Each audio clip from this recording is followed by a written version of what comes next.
യഹോവേ, നിന്റെ ന്യായപ്രമാണത്തിന് അത്ഭുതമുള്ള കാര്യങ്ങളെ കാണുവാൻ തക്കവണ്ണം എൻ്റെ ഹൃദയകണ്ണുകളെ നീ പ്രകാശിപ്പിക്കണമേ. ഉൽപ്പത്തി 39 എന്നാൽ യോസഫിനെ മിസ്രൈമിലേക്ക് കൊണ്ടുപോയി അവനെ അവിടെ കൊണ്ടുവന്ന ഇശ്മായേല്യരുടെ കയ്യിൽ നിന്നും ഫറവോൻ്റെ ഒരു ഉദ്യോഗസ്ഥനായ അകമ്പടി നായകനായിരുന്ന പൊത്തിഫോർ എന്ന മിസ്രൈമിൻ അവനെ വിലയ്ക്ക് വാങ്ങി. യഹോവ യോസഫിനോട് കൂടി ഉണ്ടായിരുന്നത് കൊണ്ട് അവൻ കൃതാർത്ഥനായി മിസ്രൈമിനായ യജമാനൻ്റെ വീട്ടിൽ പാർത്തു. യഹോവ അവനോട് കൂടിയുണ്ടെന്നും അവൻ ചെയ്യുന്നതൊക്കെയും യഹോവ സാധിപ്പിക്കുന്നു എന്നും അവൻ്റെ യജമാനൻ കണ്ടു. അതുകൊണ്ട് യോസഫിനെ അവന് ഇഷ്ടനായി ശുശ്രൂഷ ചെയ്തു. അവനെ ഗ്രഹവിചാരകനാക്കി തനിക്കുള്ളതൊക്കെയും അവൻ്റെ കയ്യിൽ ഏൽപ്പിച്ചു. അവൻ തൻ്റെ വീടിനും തനിക്കുള്ള സകലത്തിനും അവനെ വിചാരകനാക്കിയത് മുതൽ യഹോവ യോസഫിൻ്റെ നിമിത്തം മിസ്രൈമിൻ്റെ വീട്ടിനെ അനുഗ്രഹിച്ചു. വീട്ടിന്മേലും വയലിന്മേലും അവനുള്ള സകലത്തിന്മേലും യഹോവയുടെ അനുഗ്രഹമുണ്ടായി. അവൻ തനിക്കുള്ളതൊക്കെയും യോസഫിൻ്റെ കയ്യിൽ ഏൽപ്പിച്ചു.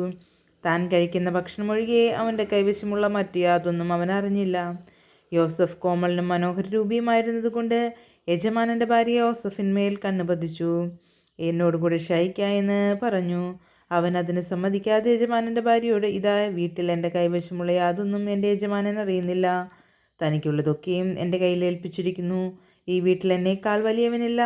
നീ അവൻ്റെ ഭാര്യയാകിയാൽ നിന്നെ അല്ലാതെ മറ്റു യാതൊന്നും അവൻ എനിക്ക് വിരോധിച്ചിട്ടുമില്ല. അതുകൊണ്ട് ഞാൻ ഈ മഹാദോഷം പ്രവർത്തിച്ച് ദൈവത്തോട് പാപം ചെയ്യുന്നത് എങ്ങനെയെന്ന് പറഞ്ഞു. അവൾ ദിനംപ്രതിയും യോസഫിനോട് പറഞ്ഞിട്ടും അവളോടുകൂടി ശയിപ്പാനോ അവളുടെ അരികിരിപ്പാനോ അവൻ അവളെ അനുസരിച്ചില്ല. ഒരു ദിവസം അവൻ തൻ്റെ പ്രവൃത്തി ചെയ്യുവാൻ വീട്ടിനകത്തു ചെന്നു. വീട്ടിലുള്ളവർ ആരും അവിടെ ഇല്ലായിരുന്നു. അവൾ അവൻ്റെ വസ്ത്രം പിടിച്ചു എന്നോടുകൂടി ശയിക്ക എന്ന് പറഞ്ഞു. എന്നാൽ തൻ്റെ വസ്ത്രം അവളുടെ കയ്യിൽ വിട്ടേച്ച് പുറത്തേക്ക് ഓടിക്കളഞ്ഞു.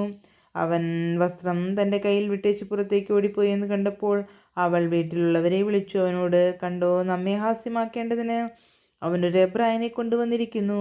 അവൻ എന്നോട് കൂടെ ശയിക്കേണ്ടതിന് എൻ്റെ അടുക്കൽ വന്നു. എന്നാൽ ഞാൻ ഉറക്കെ നിലവിളിച്ചു. ഞാൻ ഉറക്കെ നിലവിളിച്ചത് കേട്ടപ്പോൾ അവൻ തൻ്റെ വസ്ത്രം എൻ്റെ അടുക്കൽ വിട്ടേച്ചോടിപ്പോയി കളഞ്ഞു എന്ന് പറഞ്ഞു. യജമാനൻ വീട്ടിൽ വരുവോളം അവൾ ആ വസ്ത്രം തൻ്റെ പക്കൽ വെച്ചുകൊണ്ടിരുന്നു. അവനോട് അവൾ അവണ്ണം തന്നെ സംസാരിച്ചു. നീ കൊണ്ടുവന്നിരിക്കുന്ന എബ്രായദാസൻ എന്നെ ഹാസ്യമാക്കുവാൻ എൻ്റെ അടുക്കൽ വന്നു. ഞാൻ ഉറക്കെ നിലവിളിച്ചപ്പോൾ അവൻ തൻ്റെ വസ്ത്രം എൻ്റെ അടുക്കൽ വിട്ടേച്ച് പുറത്തേക്ക് ഓടിപ്പോയി എന്ന് പറഞ്ഞു. നിന്റെ ദാസൻ അങ്ങനെ എന്നോട് ചെയ്തു എന്ന് തൻ്റെ ഭാര്യ പറഞ്ഞ് വാക്ക് യജമാനൻ കേട്ടപ്പോൾ അവന് കോപം ജ്വലിച്ചു. യോസഫിൻ്റെ യജമാനൻ അവനെ പിടിച്ച് രാജാവിൻ്റെ ബദ്ധന്മാർ കിടക്കുന്ന കാരാഗ്രഹത്തിലാക്കി. അങ്ങനെ അവൻ കാരാഗ്രഹത്തിൽ കിടന്നു. എന്നാൽ യഹോവ യോസഫിനോട് കൂടിയിരുന്നു. കാരാഗ്രഹ പ്രമാണിക്ക് അവനോട് ദയ തോന്നത്തക്കവണ്ണം അവന് കൃപ നൽകി. കാരാഗ്രഹത്തിലെ സകലബദ്ധന്മാരെയും കാരാഗ്രഹ പ്രമാണി യോസഫിൻ്റെ കയ്യിൽ ഏൽപ്പിച്ചു. അവരുടെ പ്രവൃത്തിക്കൊക്കെയും അവൻ വിചാരകനായിരുന്നു. യഹോവ അവനോട് കൂടിയിരുന്നു. അവൻ ചെയ്തൊക്കെയും സഫലമാകൊണ്ടും അവൻ്റെ കൈക്കീഴുള്ള യാതൊന്നും കാരാഗ്രഹ പ്രമാണി നോക്കിയില്ല.